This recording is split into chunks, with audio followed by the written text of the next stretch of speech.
video, C.4, 8.4, sorry, I want to give you two examples on memory accesses so we can understand the concept better. Yeah.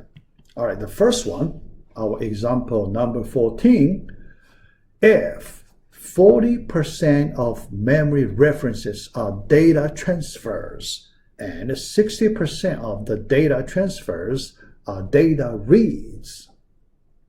Two conditions. How much percent of memory accesses are reads? Yeah, the question. Yeah, pretty simple, but you need to understand the basic things. Then you can solve easily. Yeah. To solve this kind of questions, usually we need to draw diagrams. Otherwise, it's not easy. But if you draw the right diagram, it is not very hard. Yeah. So let me show you how to do it. Yeah. 40% of the memory references.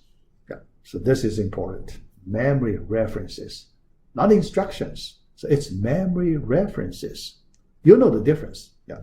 Memory references, that's the same as our memory accesses.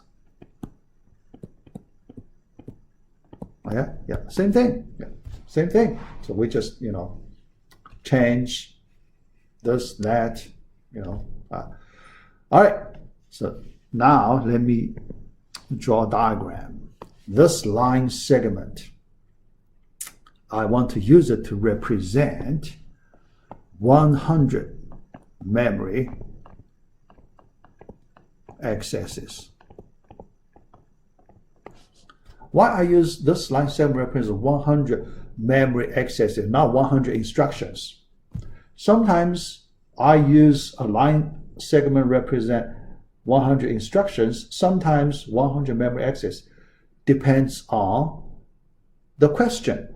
If the question gives me this, 40% of memory references, it's better to represent 100 memory references. Here, that is the situation. Yeah. Now, two parts, 40%. So that is 40, that's the data accesses. Right? Then 60 instruction accesses.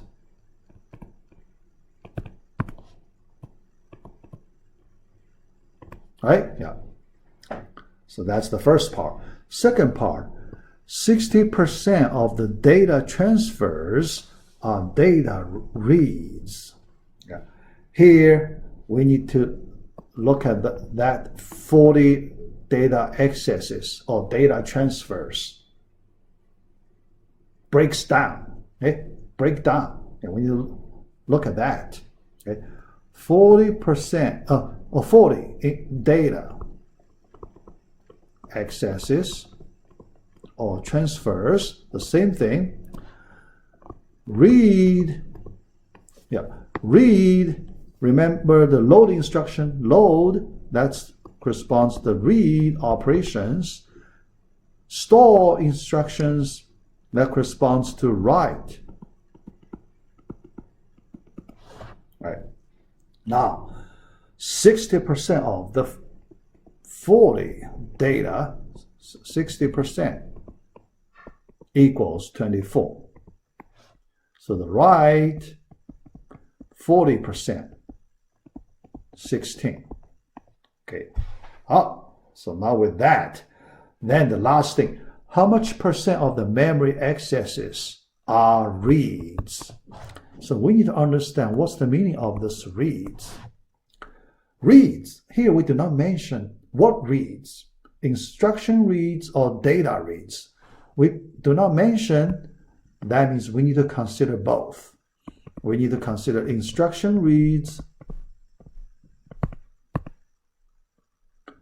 and the data reads.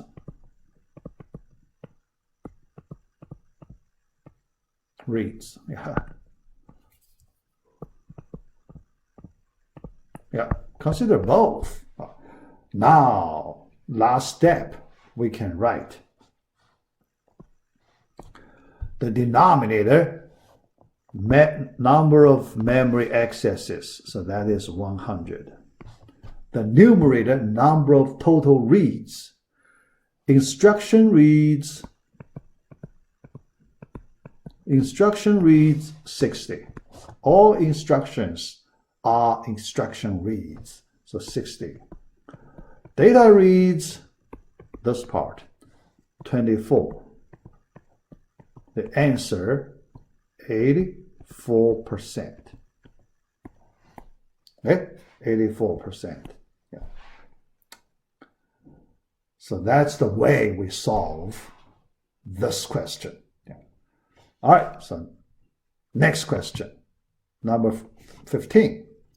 Suppose that a unified cache is used. Unified cache.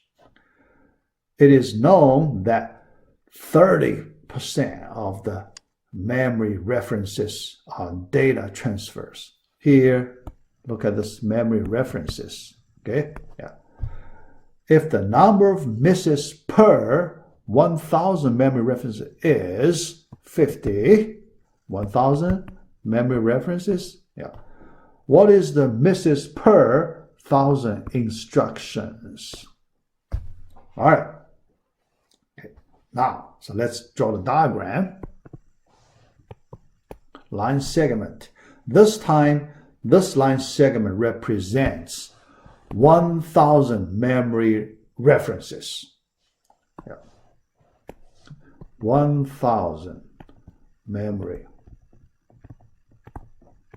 references. All right? Yeah. Then 30%, so that's 300. 300, that's the data transfer, right? Data transfer. Yeah. Remaining 700 instructions. All right. So now we know among this 100 memory references, there are 50 misses, total misses. All right. Now the question, what is the misses per 1,000 instructions? Here, because this time you need to look at the instruction part. Instructions. Yeah. Here, from this diagram, we can see if we use 700 instructions, we get 50 misses. If we use 1,000 instructions, how many misses do we need? So you can think in this way. So this is one way. Another way, you can do this way. Okay, let's calculate misses per instruction first. So that is 50 over 700. So this fraction corresponds to misses per instruction, right? Because your denominator is number of instructions, per instructions. Then you need to convert to per 1,000 instructions. So you need to multiply 1,000. Okay? Yeah. Simplify it, 500 over 7, approximately 71 point something. Okay? Yeah. Yeah. So this is the way to calculate. From these two examples, you can see you need to use appropriate diagram to help you understand the relationship. Yeah. But when you do that, when you draw the diagram, try to use some critical information given in the question. Yeah. The number of memory references or the number of instructions, which one you use as the line segment to represent that line segment. So 100, 1,000, sometimes you need to use 100, sometimes you need to use 1,000. It depends on the question. All right, so let me stop here. So we finish this whole part A of Module 3.